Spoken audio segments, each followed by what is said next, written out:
afternoon mga ka-travelers.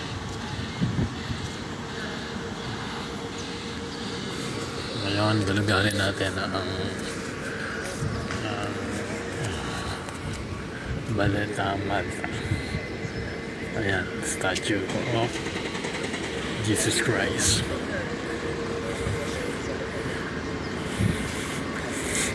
1913.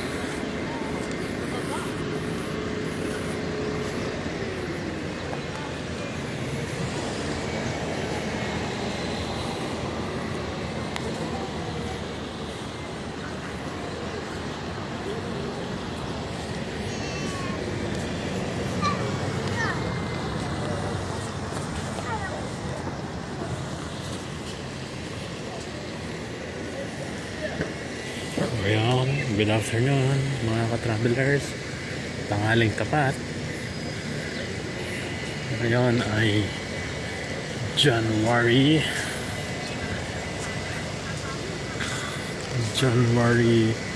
19 at 2 p.m. in the afternoon here in Malta, Valletta.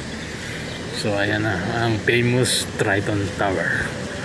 So maglalakad tayo papunta dyan.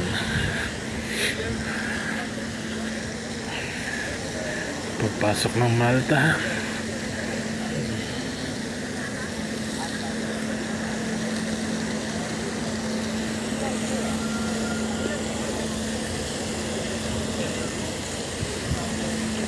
ayan ang famous Triton Fountain. Pag naligaw ka, hanapin mo lang yan para hindi ka na maligaw.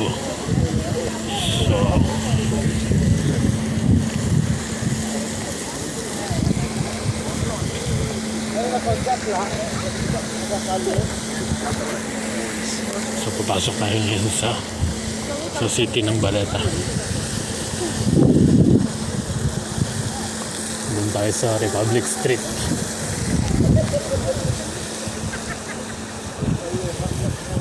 Ayan. Ayan ang Valletta. Ngayon, ayan yung Triton Fountain. Yun yung ito yung Old City. Yung Old City ng Valletta. Ito yung entrance gate. So ito ang entrance. Kaya maraming naglalakad. Lalakad siya papunta. Meron ding nagpa-perform. Yan, yung mga performer tumutugtog para sa yan, para bigyan sila ng mga pera kahit sabang tumutugtog. Combination between sweat and the Okay. Yan sa gilid. Doon din sa gilid. Kasama sa Old City.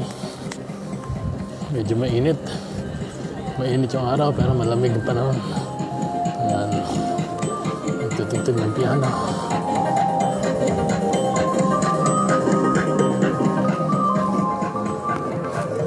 Ayan, may hagdanan doon pataas. Ayan. May hagdanan din doon pataas. Pero didiretso lang tayo.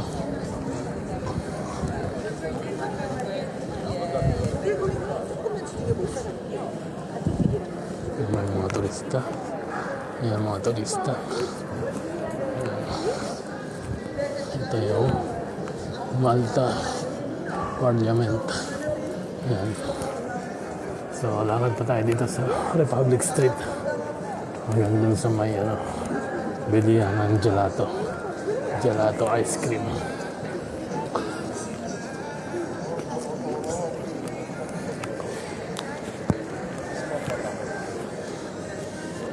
Ayan, amphitheater na B.O.B. Bango Valletta. Tapos sa baba may amphitheater, yung open air na theater. Minsan nagpa-perform sila. Yun doon, pakaliwa, kanin. So ito naman mga eatery. Yan. Yan dito ka. Kung napagod ka, kain ka dyan.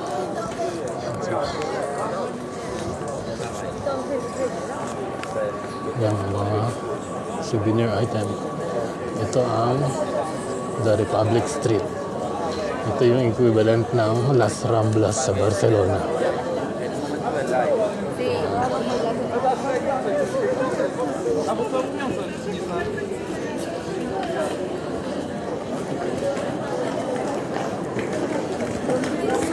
Nakagkalag doon para makarating mo naman ang dagat. Ganun din sa Barcelona, di ba? Para makarating sa dagat.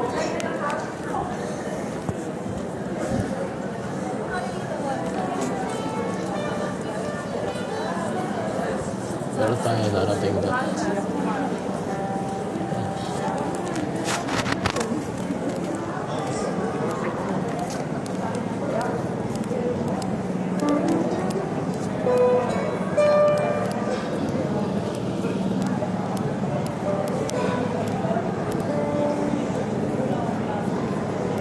Ikukumpara natin ang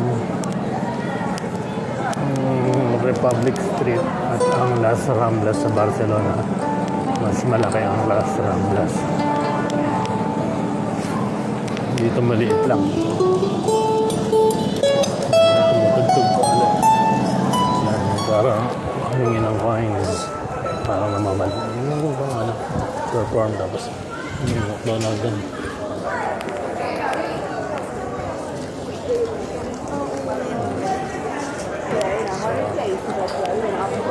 Ayan, may mga tinda-tinda din sa gilid-gilid.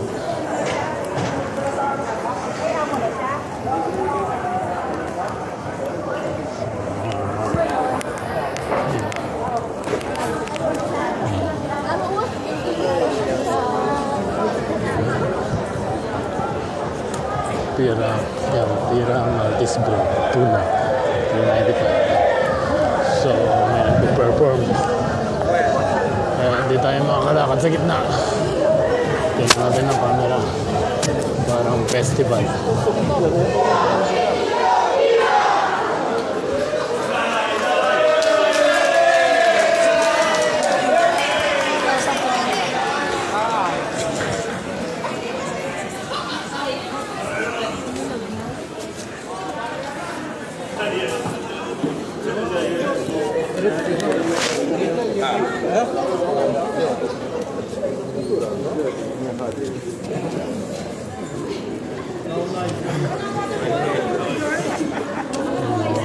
Mga Pinoy ang performer. Mga Pinoy. Mag-perform ang mga Pinoy. Diba? Pero mo dito sa maliit na bansang Malta, mga Pilipino rin ang perform.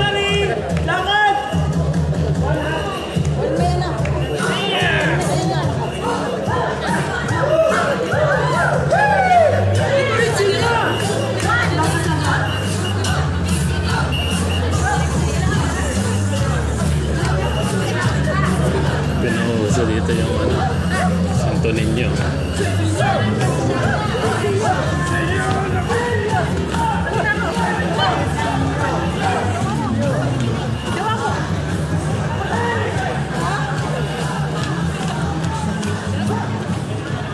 Tapos na.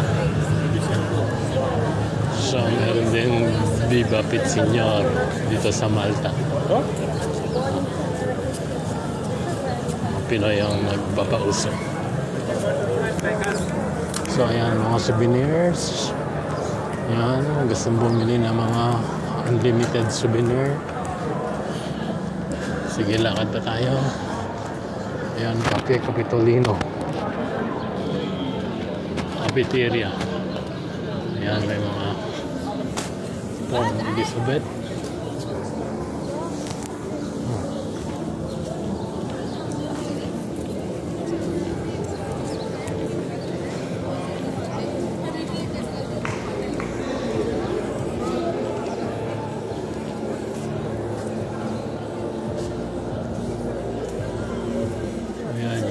Pinatay na journalist dito sa Malta, si Daphne Caruana.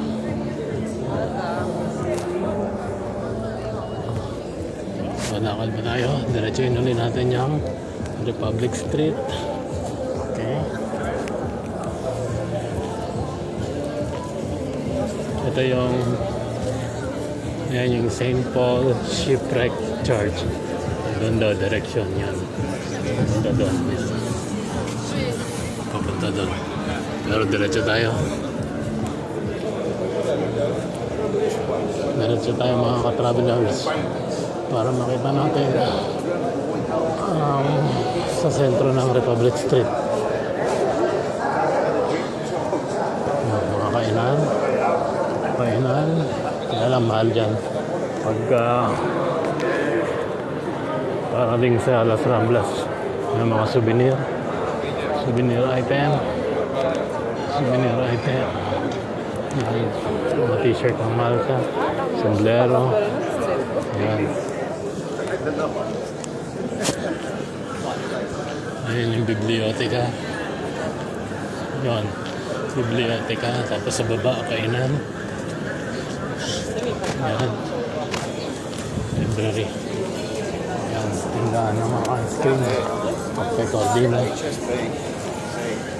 Okay. Diretso pa tayo. Yan, maraming ganitong telepono kasi. Yung sa Queen Elizabeth. Yan, papunta doon. So, ito na yung sentro. So, yan. Meron doon. Yan, may fountain. Yan, mahina. Mga turista. Yan. Doon. Tapos may statwa doon ng 7 of June. Yan, tingnan natin. Mga ka-travelers. Yan. Tingnan natin yan. Yan.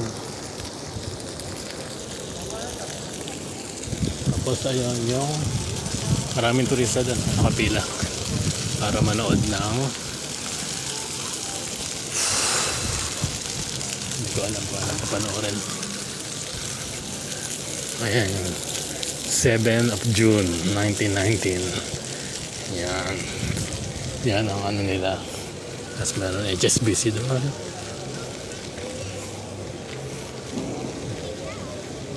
Pag diniretso pa natin yan, ito yung Buckingham Palace, parang Buckingham Palace ng Great Britain kasi sinakop sila dati ng Great Britain. In the name of the people of the United States of the America, I salute the island of Malta, its people and defender, whom the cause of freedom and justice and decency throughout the world have rendered valorous service far above and beyond the call of duty. Under repeated power from the sky, Malta stood alone but unafraid in the center of the sea. One day bright flame in the darkness, a beacon of hope for the clearer day which have come. Malta's bright story of human fortitude and courage will be read by posterity with wonder and with gratitude through all the ages. What was done in this island maintains the highest tradition of gallant men and women whom from the beginning of time have lived and died to preserve civilization for all mankind. Yun. Hey, Pidgey, look at that food. Pag bumaba ka pa doon is dagat. So ayaw ko na bumaba, babalik tayo.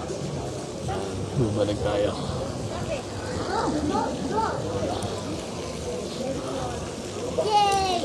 Babalik tayo doon. At ngayon, kita ko yung mga ako.